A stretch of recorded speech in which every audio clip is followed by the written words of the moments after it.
the way it goes. Yeah. Nothing easy about life. The only easy about life is dying, I guess. You can't stop it.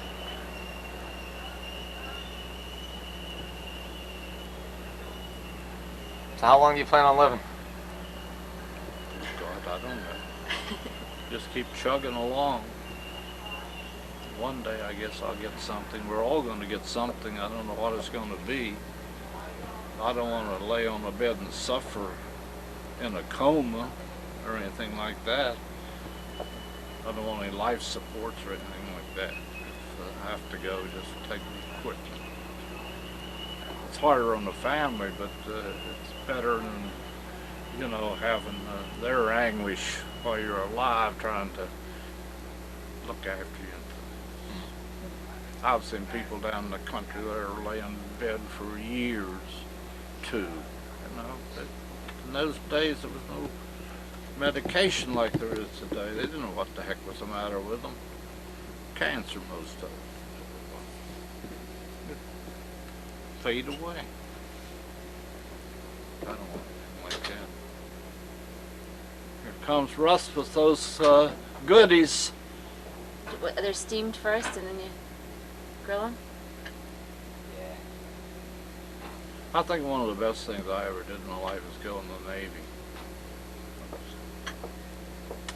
Got away from that place down there. But I'd end up being a farmer or a half-ass farmer or something like that, you know.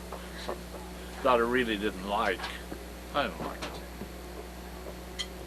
But that was it. When I went in the Navy, that got me started.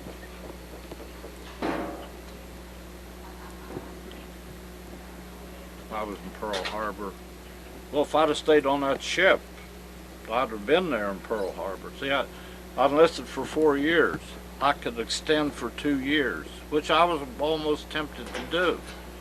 But then when we came back to California and we were in the shipyard for repairs, they had us stand, I was an electrician, they had us stand on a damn dead board switchboard. Nothing to do, you're just standing there watching the lights or something. I was like, holy jeez, is this the way the Navy's gonna be?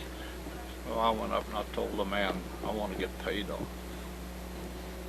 Best thing I ever did right there. If I'd have stayed on that, I'll tell you what would have happened. I know exactly what would have happened. I was second class electrician then. I was going to make first class shortly. And after the ship got out of there and the war started, the Langley needed a first class electrician, right? They sent Pennington. If I would have been the next first class electrician, they would have sent me. You know what happened to the Langley, don't you? Went down with everyone on board. That could have happened. It could have been me instead of Pennington. Huh? Well, you know, None of us would be here. when you think, a lot of things could have happened for the worse. For the worst. Well, it didn't happen that way. No. No. Then again, you know, I might have made first class and would have sent me to some other ship or something. You don't know. But Maybe the ship wouldn't have gone down if you were on it. on the Langley? Oh, I'm sure that had nothing to do with it. It was a little small aircraft carrier. Yeah.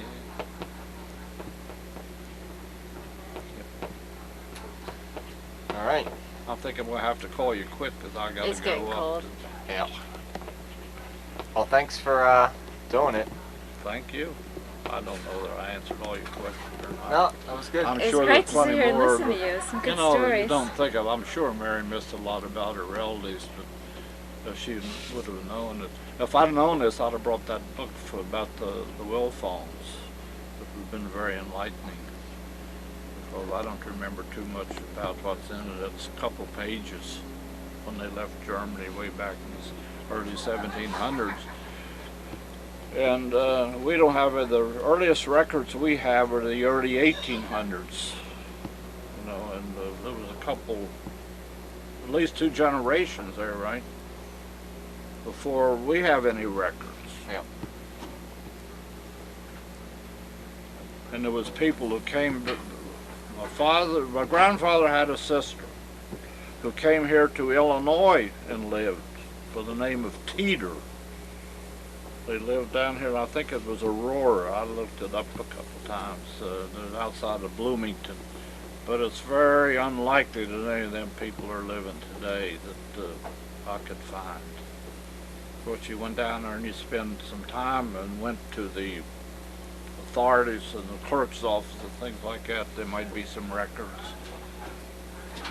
But like I say, and the one fella who came out here and lived near Chicago, he didn't have any, he had 2 daughters. They never married. But he never came back to Franklin anymore. He died here, and all they would get down there is that he died. That's all. And the 2 daughters who lived up here, we got word that they had died. And that's all you get. There was no families.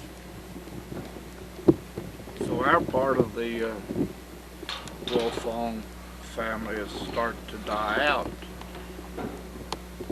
As far as direct descendants from our family, of course, we have Charles, Evan, and Dennis, right? That's all.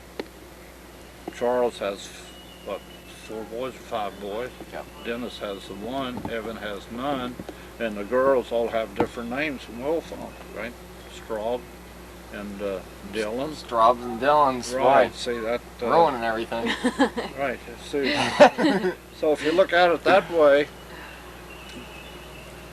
the Wilfongs are dying out. There's still 4 sons. There's still 4. Yeah, well, you know how many, you say to keep the thing going right, you should have Wilfongs from a couple boys. See, one boy has, Charles has them, well, that's a little different strain because, you know, Oh, I see. you know what I mean? It should be a little more broad-based the way I look at it.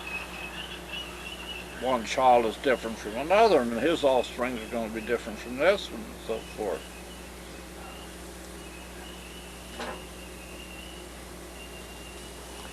All right. Well, thanks a lot. Okay, buddy. I got I'd like to see that one of these days. Yeah, we'll show it to you. That's great.